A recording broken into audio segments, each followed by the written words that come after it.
तुम्हारा प्यार कोई छीन ले या तुम्हारा प्यार तुमसे छिन जाए या तुम्हारा प्यार तुमसे दूर हो जाए, कुछ भी ऐसा जिस वजह से संबंध दूर होने लग जाए, ऐसी कंडीशन के बाद इंसान का अपना निजी स्वभाव बदल जाता है। व्यक्तित्व, सोच, नेचर, प्रणाली, सब कुछ, ये सब बातें तो बहुत छोटी हैं। जीवन और मरण पर जब बात आने लगती है तब मुश्किल होता है। प्यार में घुटनों के बल चलकर कोई आए, क्या करना है? तुलसी के गमले की थोड़ी मिट्टी लेकर के यहां रख दीजिए।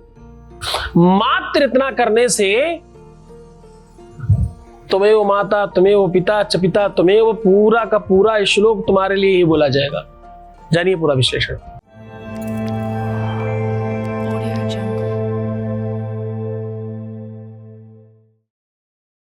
तुलसी के मिट्टी को उठाकर ये बोलकर यहां रखना है, रखने मात्र से सामने वाले के बुद्धि विवेक पर आपका अधिकार बनेगा, जो छोड़कर गया है किसी भी वजह से, चाहे किसी ने छीना है और चाहे प्यार छिन गया है। वो कारण चाहे कोई भी हो, कारण आप स्वयं भी हो सकते हैं। और देखो, अक्सर देखा गया है रिश्तों को संभालना हर व्यक्ति की बस की बात नहीं है। प्रारंभ से मिलता है रिश्ता, प्यार के आगे पूरा जीवन सब कुछ शून्य है। प्यार से बड़ा न पहले कभी कुछ था न आगे कभी कुछ होगा। चाहे वो राधा कृष्ण का प्रेम हो, चाहे सीता राम का प्रेम हो, चाहे भगवान शिव और माता पार्वती का प्रेम हो, चाहे आज जन सामान्य का प्रेम हो। प्रेम अलौकिक है, प्रेम शाश्वत है, प्रेम सैद्धांतिक है और प्रेम अद्वैत है। आप जानकर आश्चर्यचकित होंगे, आप जानकर बहुत भौचक्के होंगे। जब मैंने ये प्रारंभ किया तो मैं स्वयं भी हास्य का शिकार होता था, अभी भी होता हूं। लव गुरु है भाई, ये तो लवर्स को बिगाड़ते हैं, ये तो यूथ आइकन बने हुए लोग हैं भाई। इनको तो पता नहीं भाई, नए लोग ही पसंद आते हैं या वही लोग इनको पसंद करते हैं। ऐसा सत्य नहीं है। प्रेम की कोई आयु होती है क्या? आपको जानकर बहुत आश्चर्य होगा, हमारे यहां कॉलिंग में 70% वो लोग हैं जिनकी आयु 30 के पार है। और हम लव गुरु नहीं, हम सिर्फ गुरु ही हैं भाई। प्रेम को तुम लव कह लो, प्रेम को तुम इबादत कह लो, प्रेम को तुम पूजा कह लो, प्रेम को तुम अनुष्ठान कह लो, प्रेम को तुम यज्ञ कह लो, प्रेम को तुम्हारे अपने नाम है ना। प्रेम तो प्रेम ही है ना। प्रेम एक सिद्धांतिक और अलौकिक शक्ति है। ये एक समुदाय और संप्रदाय है जिसको परमात्मा ने, जिसका पुरोता मुझे बना दिया, मैं कर रहा हूं। मैं अपनी निष्ठा के साथ इस पूजा को, इस अर्चना को संपादित कर रहा हूं। तुम चूक मत जाना, तुम डगमगा मत जाना, हम हैं तुम्हारे साथ। तुम्हारे सच्चे प्यार में पूरी सच्चाई के साथ खड़ा हूं मैं। थोड़ी सी मिट्टी लेनी है तुलसी की, तुलसी के गमले की थोड़ी सी मिट्टी केवल यहां रख देने मात्र से घुटनों के बल चल के आएगा। जब तक ये मिट्टी हटा नहीं लोगे तब तक दिल में चैन नहीं पड़ेगी। उधर बुखार का, सर दर्द का, शास्त्र तो कहता है हार्ट अटैक का भी पेन इतना बड़ा नहीं होगा जितना इसके बाद होगा। पेन मतलब खराब वाला नहीं, दर्द भी आनंद देता है। ये आनंददायक है, ये बुरा नहीं है, ये खराब नहीं है। ये टोटके को तुम लोग बुरा क्यों समझते हो? सात्विक है भाई ये। मैं वेदांत बताता हूं तुम्हें, मैं तुम्हें वेदों का सार बताता हूं।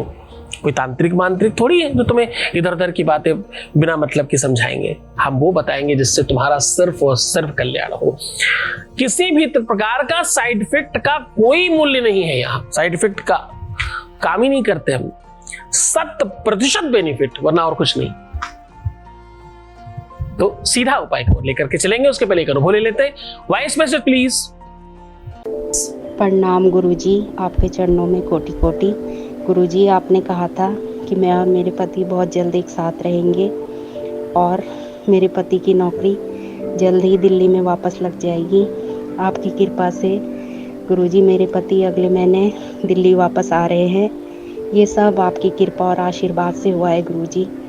परसों आप मेरे सपने में आए थे और आज ये न्यूज़ मुझे सुनने को मिली है कि मेरे पति की जॉब दिल्ली में कंफर्म हो गई है। गुरुजी ये सब आपका आशीर्वाद से हुआ है। बहुत बहुत धन्यवाद, बहुत बहुत साधुवाद, बहुत आशीर्वाद। परमात्मा शिव आपको प्रसन्न करे, आनंदित करे, सुव्यवस्थित करे और आपकी हर इच्छाओं की पूर्ति करे। निश्चिंत रहना, मैं तुम्हारे साथ हूं। तुम्हारी श्रद्धा और विश्वास का प्रतिफल है, वैसे तुम्हारी ही शक्तियों का प्रतिफल है ये। तुमने मेरी बात मानी और मुझे समझा, इसलिए तुम्हारा सब ठीक हो रहा है। बहुत धन्यवाद आपका। बहुत सरल तरीका है। आपको करना क्या है, आपको एक जोड़ा लौंग रात्रि में तुलसी के मिट्टी में थोड़ा अंदर दबा के रख देना है। अब ध्यान रहे, फूल ऊपर रहना है और उसकी जो डंठल है, जो पतला वाला भाग है, उसको मिट्टी में चुभाना है। सुबह सुबह उठते ही पहला काम करना है, नित्य नैमित्तिक कार्य संपादित करने के बाद स्नान करके बिना बोले, बिना कुछ खाए, बिना कुछ पिए, बिना किसी से बातचीत किए उन लौंगों को मिट्टी के साथ उठा लेना है। जितनी भी मिट्टी उस लौंग के साथ पकड़ में आ जाए वो उठा लेना है और अपने प्यार का नाम लेकर के 3 बार हुम बोल करके फूंक मार देना है।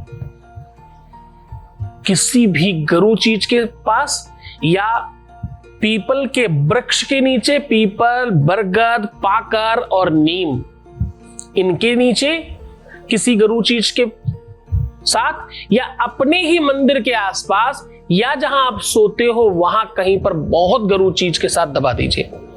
जब तक ये दबा रहेगा तब तक आपका प्यार उधर बढ़ता रहेगा। ये वो आग है दूध के नीचे, जैसे दूध उबालने के लिए आग लगाते हैं, ये वो आग है। जब तक दूध पूरा उबल कर आग तक नहीं पहुंच जाएगा तब तक शांति नहीं मिलती। यानी जब तक प्यार अपने चाहने वाले तक नहीं पहुंच जाए तब तक ये उपाय का प्रभाव बढ़ता रहता है धीरे धीरे। 24 घंटे से ज्यादा मत रखना। हो सकता है कि वो तुमसे थोड़ा दूर हो और आने में विलंब हो जाए, पर ये उपाय 24 घंटे से ऊपर पहुंचा तो निश्चित तौर पर वो व्यक्ति आए बगैर रह ही नहीं पाएगा। बात किए बगैर संभव ही नहीं रह पाना। खुश रहो, मुस्कुराओ, सुंदर बनो, हर आधे घंटे में प्रणाम करके पानी पियो, अपना ध्यान रखो। तुम्हारे काम को कराने की पूरी व्यवस्था तुम्हारे गुरु के ऊपर छोड़ दो, बाकी मैं हूं तुम्हारे साथ। ओम नमः शिवाय।